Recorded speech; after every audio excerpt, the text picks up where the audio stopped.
Students, कैसे हैं आप सब। ज्ञानदीप क्लासेस में आपका स्वागत है। आज हम कक्षा 11 का मैथ्स करेंगे बच्चों। तो जो चैप्टर हमारा कंटिन्यू हो रहा था सेट्स यानी समुच्चय, उसी को हम आगे कंटिन्यू करेंगे। तो उसके बच्चों हमने काफ़ी सारे क्वेश्चंस किए थे, एग्जाम्पल्स भी किए थे, एक्सरसाइज के भी कुछ क्वेश्चन किए थे। जो पहली एक्सरसाइज थी उसके क्वेश्चन हमने किए थे। तो ज़्यादातर क्वेश्चन आपने देखे होंगे कि आपके किसके आधार पे आए हैं, जो आपने दो तरीके के सेट्स किए थे। कौन से? सेट बिल्डर फॉर्म और रोस्टर फॉर्म। तो इनको आपस में चेंज करना एक फॉर्म से दूसरे फॉर्म, इसी के आधार पे आपके क्वेश्चन आ रहे हैं। तो चलिए आगे हम कंटिन्यू करेंगे क्वेश्चन। स्मार्ट बोर्ड पे चलते। तो बच्चों, इसमें आपको पता है कि इम्पोर्टेंट क्या है। जो दो टाइप के आपने सेट किए थे कि समुच्चय को निरूपित करने की कौन सी विधि आपने की थी, रोस्टर या सारणीबद्ध रूप, और दूसरा कौन सा किया था आपने, सेट बिल्डर फॉर्म या फिर समुच्चय निर्माण रूप। इसके आधार पे ही हम अब आगे के क्वेश्चंस करने जा रहे हैं। क्वेश्चन नंबर 3 तक आपने कर लिया था एक्सरसाइज का, अब आप आगे करेंगे। देखिए क्वेश्चन नंबर 4 है यहाँ पे, ये आप सॉल्व करेंगे। तो इसमें क्या बोला गया, निम्नलिखित समुच्चय को समुच्चय निर्माण रूप में व्यक्त कीजिए। अभी मैंने बताया समुच्चय निर्माण रूप यानी क्या हो गया, सेट बिल्डर फॉर्म। क्या हो गया, सेट बिल्डर फॉर्म। तो सेट बिल्डर फॉर्म में आपको इनको लिखना है।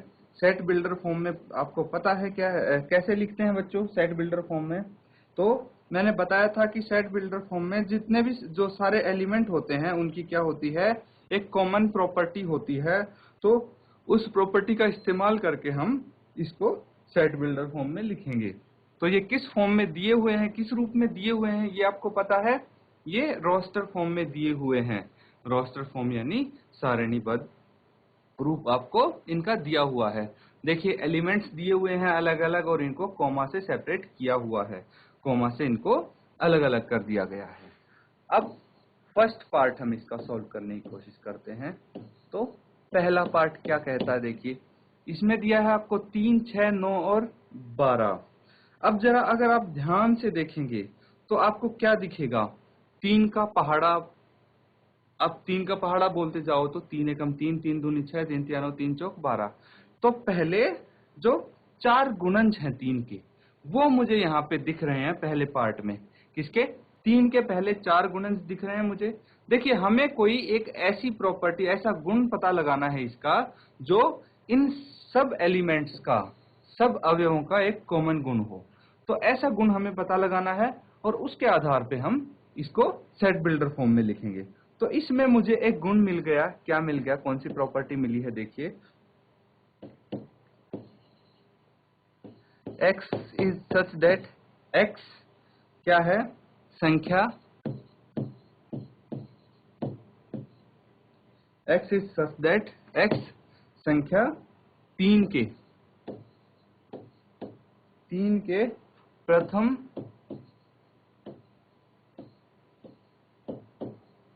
प्रथम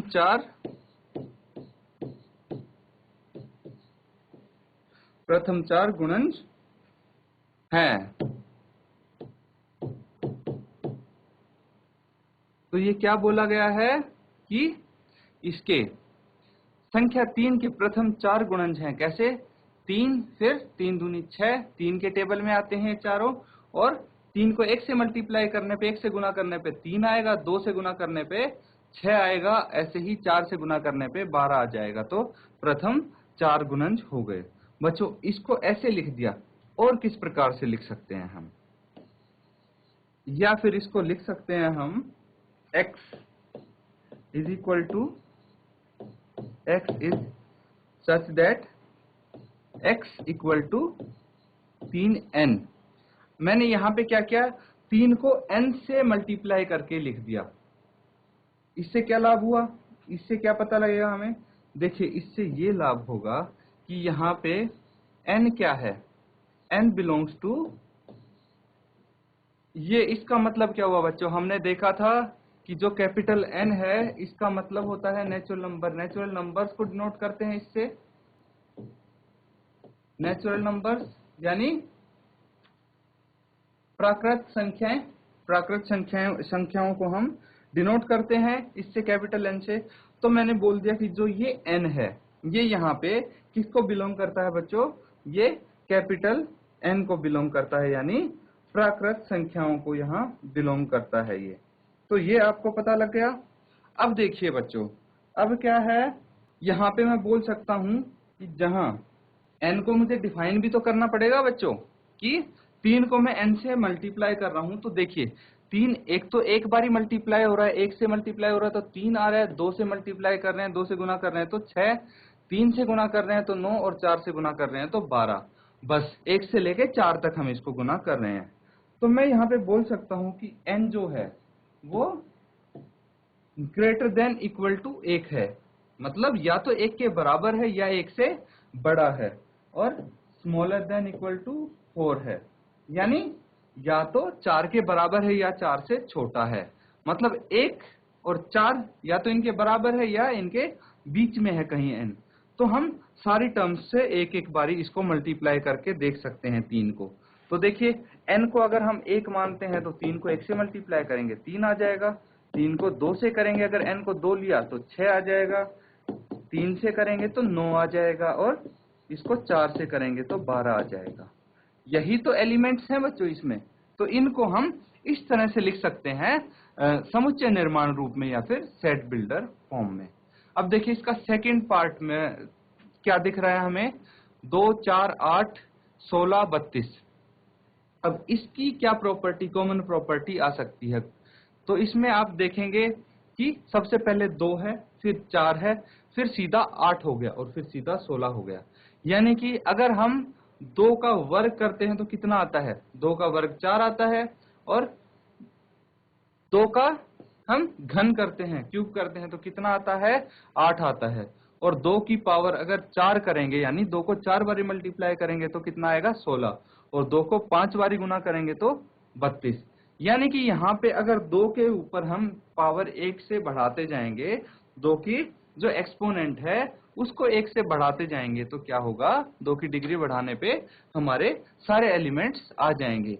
लेकिन इस चीज का ध्यान रखना है कि हमें कितने तक बढ़ानी है, 5 तक, क्योंकि आखिरी एलिमेंट 32 है इसका। तो इस तरह से इसको हम सॉल्व करेंगे। देखिए इसको हम क्या लिख सकते हैं,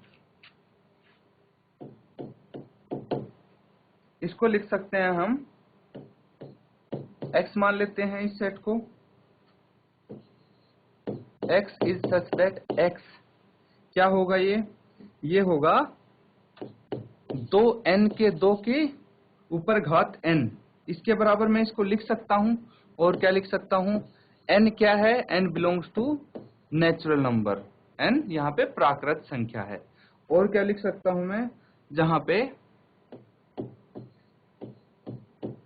अब हमें n भी तो डिफाइन करना पड़ेगा बच्चों की n क्या है, n किस किस के बीच में रहेगा, n रहेगा 1 के बराबर या 1 से बड़ा, और 5 के बराबर या 5 से छोटा, बस इससे ऊपर नहीं जाएगा।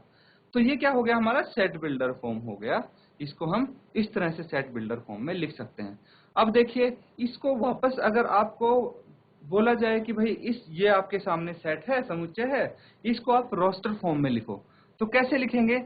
हमें देखिए सीधा सीधा पता लग रहा है कि x क्या है, किसके बराबर है, 2 की घात n, और n यहाँ पे क्या है, n 1 से 5 तक कुछ भी हो सकता है। तो अगर n हम 1 लेते हैं तो 2 के ऊपर पावर 1, तो ये 2 आ गया, n 2 लेते हैं तो 2 के ऊपर पावर 2 और ये 4 आ गया। इसी तरह n अगर 5 लेते हैं तो 2 के ऊपर पावर 5 यानी 32 आ गया। तो देखिए हमारे पास 2 से लेके 32 तक सारे एलिमेंट्स यहाँ पे आ जाएंगे, बीच में 8 भी है, 16 भी है। तो इस तरह से हम सारे एलिमेंट लिख सकते हैं। तो सेट बिल्डर फॉर्म में भी आप कन्वर्ट कर सकते हैं इनको, अगर पूछा जाए तो अगला पार्ट हम देखते हैं यहाँ पे। अगला पार्ट क्या कहता है, 5, 25, 125, 625। ये बच्चों बिल्कुल जैसे सेकंड पार्ट है उसी तरह से थर्ड पार्ट। इसमें क्या है, 5 के ऊपर घात 1 तो 5 आ गया, 5 के ऊपर घात 2 है तो 25, 3 है तो 125 और 4 है तो 625 आ जाता है। तो इसको भी बिल्कुल आप इसी तरह लिख देंगे। यहाँ पे क्या लिख सकते हैं आप, ये सेट x है और x is such that x equal to, अब क्या लिखेंगे, किसके ऊपर घात होनी चाहिए, 5 के ऊपर क्या, n, और n यहाँ पे क्या है, n belongs to natural number, जहां पे क्या है, n को डिफाइन कर देंगे, कितने से कितने तक जा रहा है n जा रहा है आपका 1 से लेके और 4 तक। तो आप बोल सकते हैं n 1 के बराबर या उससे बड़ा है और 4 के बराबर या उससे छोटा है। अगला वाला देखिए आप, अगला क्या है, फोर्थ, 2 4 6 और ऐसे आगे 3 डॉट लगा दी, मतलब ये सीरीज ऐसे ही कंटिन्यू होती जाएगी। तो 2 4 6 क्या है, कौन सी संख्याएं आपको दिख रही हैं ये। तो एक बात बताइए कि प्राकृत संख्याएं क्या होती हैं, क्या आपको पता है प्राकृत संख्याएं कहां से शुरू होती हैं, 1 से शुरू होती हैं, 1 2 3 4 5 6 7 8 9 10 और ये ऐसे कंटिन्यू चलती जाती हैं। अब देखिए कि अगर मैं बोलूं कि समप्राकृत संख्याएं कौन सी होंगी, क्या बोला मैंने, समप्राकृत संख्याएं इनमें से कौन सी होंगी, तो आप आसानी से पता लगा सकते हैं बच्चों, ये 2 है, 4 है, 6 है, 8 है, तो ये सारी समप्राकृत संख्याएं होंगी, और जो बच गई वो क्या होंगी, वो विषम प्राकृत संख्याएं हो जाएंगी। तो सम संख्याएं और विषम संख्याएं होती हैं ये। तो वहां पे मुझे क्या दिख रही हैं, इनमें से समप्राकृत संख्याएं यहाँ पे दिख रही हैं। तो ये तो बहुत ही आसान हो गया बच्चों। इसमें हम क्या लिख सकते हैं, x is such that x एक समप्राकृत संख्या है, बस सिंपल है। तो इसमें आप क्या लिखेंगे, x ये सेट है, x is such that x एक समप्राकृत संख्या है।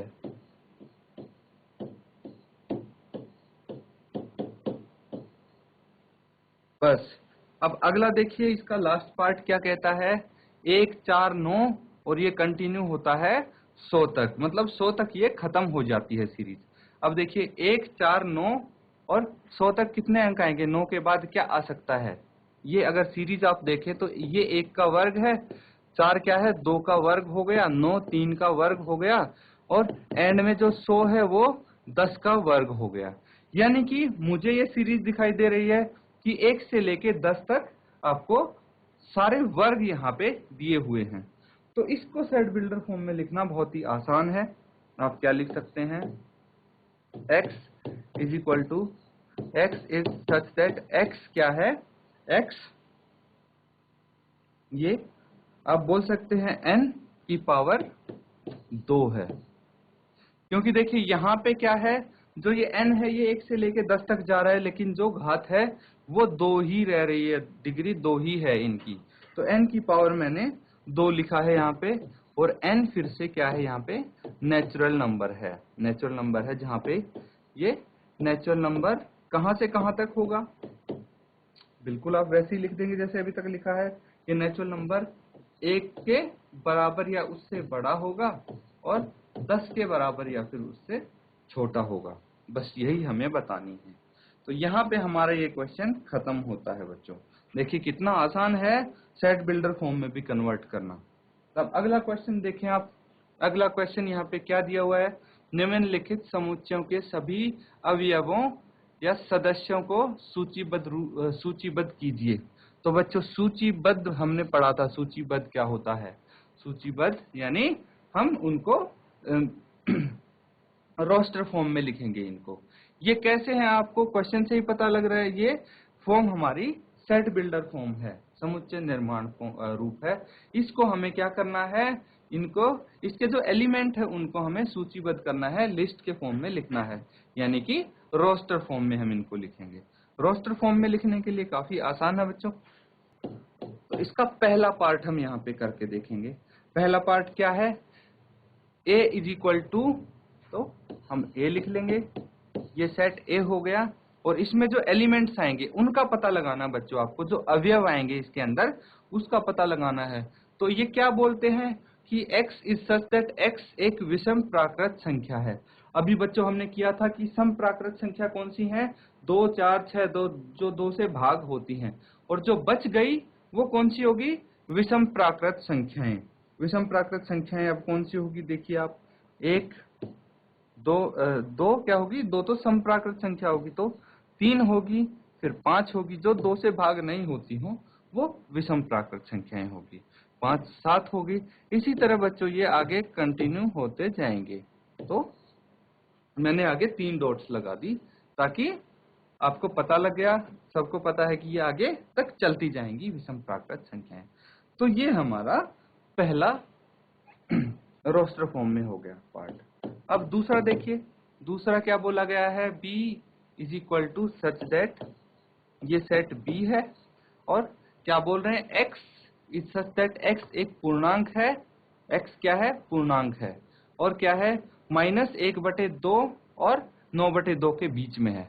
अब देखिए बच्चों, -1/2 क्या होता है? अगर इसको हम दशमलव में बदलें तो -0.5 हो जाएगा, और 9/2 कितना हो जाएगा? 4.5 हो जाएगा। तो इसके बीच में जो संख्याएं आती हैं, इसके बीच में जो संख्याएं आती हैं वो हमें लिखने हैं। इसके बीच में कौन से पूर्णांक आएंगे वो आपको पता लगाना है। तो -0.5 से बड़ा पूर्णांक कौन सा है? 0, क्योंकि 0 एक पूर्णांक है, बिल्कुल है, तो 0 है।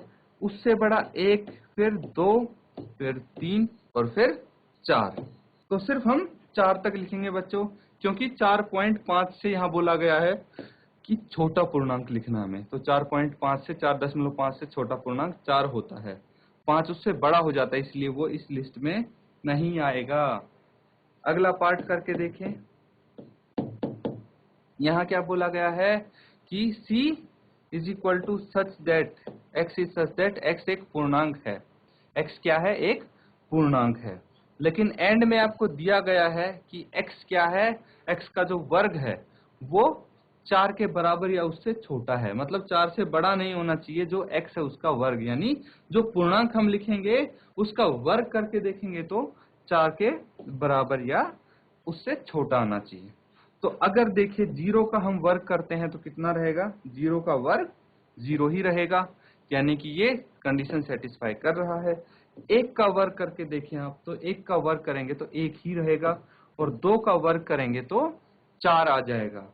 अब अगर 3 मैं यहाँ लिखता हूं तो गलत हो जाएगा, क्योंकि 3 का वर्ग 9 आ जाता है। 3 का वर्ग कितना आता है? 9 आ जाता है। लेकिन हमें 4 से छोटा चाहिए, 4 से छोटा चाहिए, इसलिए इस 3 को हम यहाँ से हटा देंगे। इसका 3 को इस एलिमेंट में नहीं रखेंगे। अब देखिए, अगर आप -1 का वर्ग करते हैं तो क्या आएगा? -1 का वर्ग क्या होगा? -1 का वर्ग 1 ही होगा, ठीक है, क्योंकि माइनस माइनस प्लस हो जाता है। तो -1 का वर्ग भी इस कंडीशन को सेटिस्फाई कर रहा है। फिर -2 का वर्ग भी इस कंडीशन को सेटिस्फाई करेगा, क्योंकि -2 कितना है? 4। अब देखिए इस तरह से इसको आप सॉल्व कर पाएंगे बच्चों, ठीक है। तो -3 अगर करेंगे तो फिर से क्या आ जाएगा? 9 आ जाएगा, जो कि यहाँ पे ये इसका एलिमेंट नहीं होगा। अब अगला देखिए आप, D क्या है? X is such that X loyal शब्द का एक अक्षर है। तो लोयल शब्द आपको लिखना है बस। इसमें इस चीज का ध्यान रखना है कि कोई भी लेटर आपका 2 बारी ना आए, रिपीट ना हो। तो LOY A, L दोबारा हम नहीं लिखेंगे क्योंकि L एक बारी लिख दिया है। अब फिफ्थ क्या है कि E is equal to X is such that X वर्ष का एक ऐसा महीना है जिसमें 31 दिन नहीं होते। तो बताइए 31 दिन कौन से महीने में नहीं होते, वो हम यहाँ पे लिख देंगे। तो 31 दिन कौन से महीने में नहीं होते? ये है हमारा फिफ्थ पार्ट ई। तो हमें सिर्फ महीने लिखने हैं जिसमें 31 दिन नहीं होते। तो क्या हो गया? फेब में 31 दिन नहीं होते, फिर अप्रैल, फिर और किस में नहीं होते? जून में, और फिर सितंबर, नवंबर, इन सब मंथ में आपके 31 दिन नहीं होते, यही तो आपको बताना है। अब अगला पार्ट देखिए बच्चों, अगले पार्ट में क्या बोला गया है कि f is equal to x is such that x अंग्रेजी वर्णमाला का एक व्यंजन है जो k से पहले आता है, यानी कि k से पहले जो व्यंजन आते हैं अंग्रेजी वर्णमाला में वो आपको बताने हैं। तो अंग्रेजी वर्णमाला सबको आती है A B C D E F G H I J K, ठीक है। तो इसमें एक चीज का आप ध्यान रखेंगे, किसका ध्यान रखेंगे कि f इज इक्वल टू जो हमारे स्वर हैं वो हम नहीं लिखेंगे, क्योंकि इसमें बोला गया है के से पहले जो व्यंजन आते हैं वो लिखेंगे। तो अल्फाबेट्स कौन से होते हैं? A B C D E F G H I J. देखिए के आ गया तो हमें सिर्फ इससे पहले के लेने हैं, लेकिन क्या लेने हैं? हमें व्यंजन लेने हैं। तो जो स्वर आते हैं वो हम नहीं लेंगे। स्वर कौन से हैं? एक तो ए होता है, एक ई होता है, एक आई होता है, और कौन से होते हैं? बाकी तो के बाद होते हैं ओ और you, A E I O you, ये होते हैं स्वर। तो हमें स्वर हटा के बाकी हम व्यंजन यहाँ पे लिख देंगे। क्या होगा?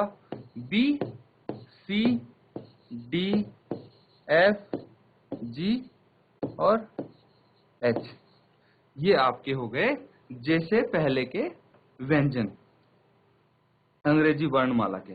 तो बच्चों इसी के साथ हमारे देखिए इसके 5th के भी सारे पार्ट्स खत्म होते हैं। तो आप देख रहे होंगे कि जो क्वेश्चन हम अभी तक करते आ रहे हैं वो क्वेश्चन किसके आधार पे हैं? बस यही 2 फॉर्म आपके सामने आ रही हैं। कभी रोस्टर फॉर्म आ जाती है तो उससे आप सेट बिल्डर फॉर्म में कन्वर्ट कर रहे हैं, कभी सेट बिल्डर फॉर्म आ जा रही है तो उससे रोस्टर फॉर्म में कन्वर्ट कर रहे हैं।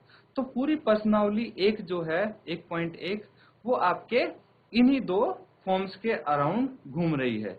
तो ये 2 फॉर्म अगर अच्छे से आती हैं तो ये प्रश्नावली आपकी अच्छे से कम। तो बच्चों आज हमने क्वेश्चंस की एक्सरसाइज 1.1 के, और उसमें आपने देखा कि आज भी हमने क्या किए, कुछ जो पार्ट्स थे वो थे आपको सेट बिल्डर फॉर्म से रोस्टर फॉर्म में कन्वर्ट करने थे, कुछ थे रोस्टर फॉर्म से सेट बिल्डर फॉर्म में करने थे।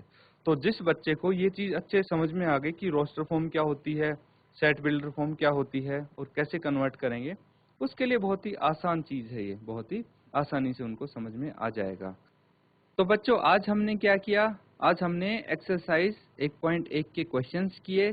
तो आपने देखा कि क्वेश्चंस हमारे किस आधार पे हैं कि कुछ क्वेश्चंस में हमें सेट बिल्डर फॉर्म से रोस्टर फॉर्म में कन्वर्ट किया, कुछ क्वेश्चंस में हमने रोस्टर फॉर्म से सेट बिल्डर फॉर्म में कन्वर्ट किया। यानी कि ये 2 फॉर्म आपकी इस एक्सरसाइज के लिए इम्पोर्टेंट हैं। तो इन दोनों फॉर्म अगर आपको अच्छे से आती हैं, पता है क्या है, तो आप इजीली इस एक्सरसाइज को कर सकते हो, आपको कोई प्रॉब्लम नहीं आएगी। इसीलिए आप क्या करेंगे कि जो क्वेश्चन यहाँ पे हुए हैं उनको दोबारा आप एक बारी करेंगे, और उसके बाद आपको पता लगेगा कि हाँ कितना आपको खुद आया है। इसके आधार पे और भी कुछ क्वेश्चंस आपको दिखते हैं तो वो भी आप प्रैक्टिस करो, ताकि आपको और अच्छे से पता लग जाए कि कितना आपको समझ में आया है। इसी के साथ आज का लेक्चर खत्म करते हैं। Thank you and have a nice day.